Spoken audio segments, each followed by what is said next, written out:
So some folks have asked me to talk about how I go about the process of shipping trees out to folks as a nursery. This is something I'm very excited and willing to talk about, but it's not bare root shipping season right now, so I don't have anything I can show you. I am, however, shipping out small quantities of seed, various tree seed, and so I figured maybe this would be a good opportunity to talk a little bit about shipping.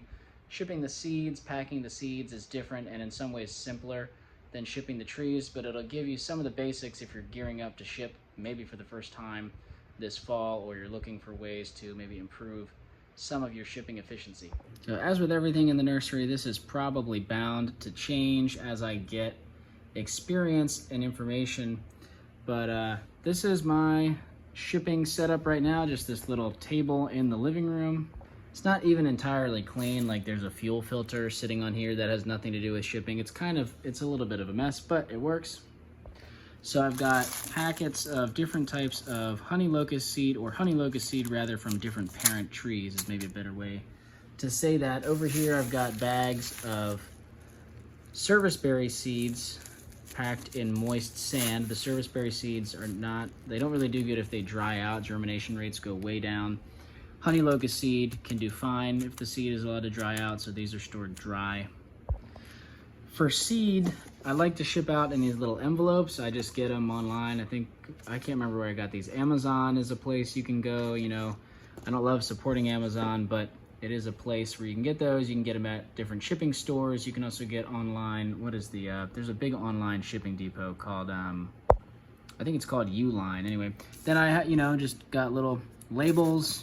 I got a pen, I got a Sharpie, I got some plastic bags. I do have tape, although I'm not really going to be using this tape much today. I use it for I'll talk about that. So I don't want to give away people's information, but I've been using a label maker to print out labels, it's in the other room. I'll show you guys that setup in a moment. But when I first got started out, I was just handwriting labels. You can certainly do that. It's very slow. That's where the tape would come in, is if you're handwriting labels, it's a good idea to cover it with a clear packing tape, just so that the label can't get damaged. You also need some way to tape your label to your package anyway, so I go through quite a lot of that tape. Other than that, seed shipping is rather straightforward. I get my little envelopes, I put my seed in the bag, I pull up Shopify on my phone. That's how I take orders, is on Shopify, and so I can see name of the person, what they ordered, where it's going. I put the label on, put the goods in the bag, seal it up. I live in an area where there are no FedEx or UPS locations close to me. There's probably drop-off points, but there's no like FedEx store around.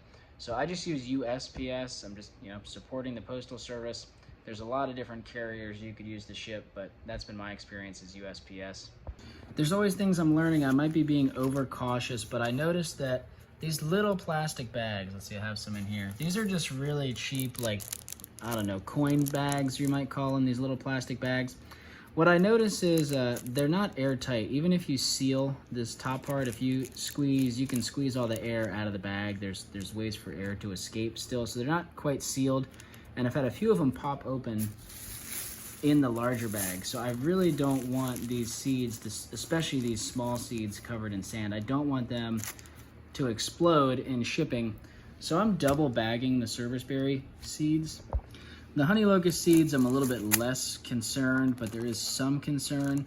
So again, maybe that's overkill, but there's tons of little nuances. If you get into this as a nursery, shipping out seed or plants, you'll quickly find there's tons of things where you come across a situation, you don't really know what to do, you don't really know how comfortable you are doing something.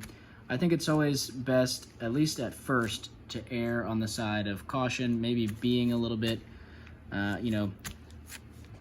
I couldn't think of the word. Being a little bit overcautious is what I was looking for. Like, do I really need to double bag these seeds? I don't know.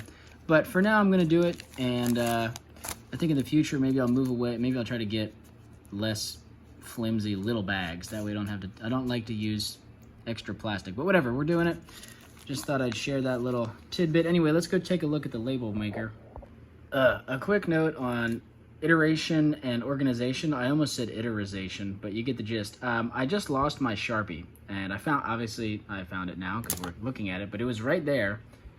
I have not gotten up from this, station in probably like 10-15 minutes, and I was like, how the heck did I lose my Sharpie? Anyway, the Sharpie was right there. I just couldn't see it. And so you know, in an ideal world, I would get to a point, and I'm working towards a point where we're going to have a dedicated packing station. The Sharpie can have a spot, the plastic bags can have a spot, the envelopes can have a spot, and things just always go back where they're supposed to go. That way, when I'm looking for something, I hopefully know where it is because it's where it's supposed to be. Right now, you know, as soon as I'm done shipping this afternoon, I'm going to pack all this stuff up and get it off of this table because we're just in my living room. Like I said, I'm in a shared housing situation right now, and we just don't have any space in the house that we can dedicate to shipping. We're, you know, definitely working on that, and hopefully by the air printing season, we'll have some of that, you know, ironed out, and we'll have a dedicated space. But you can get by with a very simple, non-ideal shipping situation in the middle of your living room, kind of semi-chaotically, and it's totally fine. Long term, you know, definitely I think makes sense to build towards more organized systems if this is something you're going to be doing more often. Sand, by the way, for packing Juneberry seeds. All right, so label printing setup. Computer, you could have a laptop, computer, whatever. Some of them will even print from your phone, but that's my computer. This is just a little cheap thermal printer. It can only print on these little label things. It's got the double-sided, or I'm sorry, you know, it's like the sticky paper, right? Single-sided. Anyway, and then I just go on, like I said, I use Shopify. I don't want to show you guys anyone's customer information, but I'm going to hit print. I got to print a few more, and so I just click that button. I prepay for the labels through Shopify. It prints them out. There we go. Tell you what, it's a good day for indoor seed work because I don't know if you guys can see that. Let's see. About 100 degrees out here and humid. Very much appreciate being able to be inside doing work in the air conditioning right now. Appreciating having functioning air conditioning. But now I gotta hop in the truck and go down to the post office and mail these suckers. The way it works, if you're not familiar, when you have a pre-printed label, all you have to do is drop off the packages at the post office. You don't have to wait in line. You don't really have to talk to anybody. So here I got my big stack of envelopes on the couch that I gotta take in. If I had handwritten all those envelopes, I'd have to go stand in line and pay for each one, and they'd have to take their measurements and whatnot. As long as you have a printer, you're able to weigh and measure your, you know, packages, make sure that information is accurate. Much easier to just pre-print the labels if you can. But anyway, you don't have to if you don't have a printer or a scale or any of that. You can take them in. See, the table's a little bit cleaned up now. I still got to put a few more things away, but yeah. This is the packing table. Another thing I didn't mention, it is definitely easier to have set inventory and have an idea of what you have if you pack all your individual packets of seed first, count them all, and then list them, as opposed to if you just have a big bag of seed, you know, hey, I want to sell some of these and I'll just pack them up as the orders come in. It's very difficult to guess how many seeds you have in your big bulk bag. Willow's my little seed packing companion, although sometimes she knocks things over, as cats do. You gotta be cautious of that. Anyway, guys, that is the basic gist of how I ship out my seeds. If you have any questions or comments, definitely reach out. And like I said, when we get into air pruning bed season, I'll make a much more detailed video about how I actually handle the trees, you know, for everything from pulling them out of the air printing beds, soaking them, getting them wrapped and packed up, and then shipping them in boxes out to folks. Weather considerations, all of that.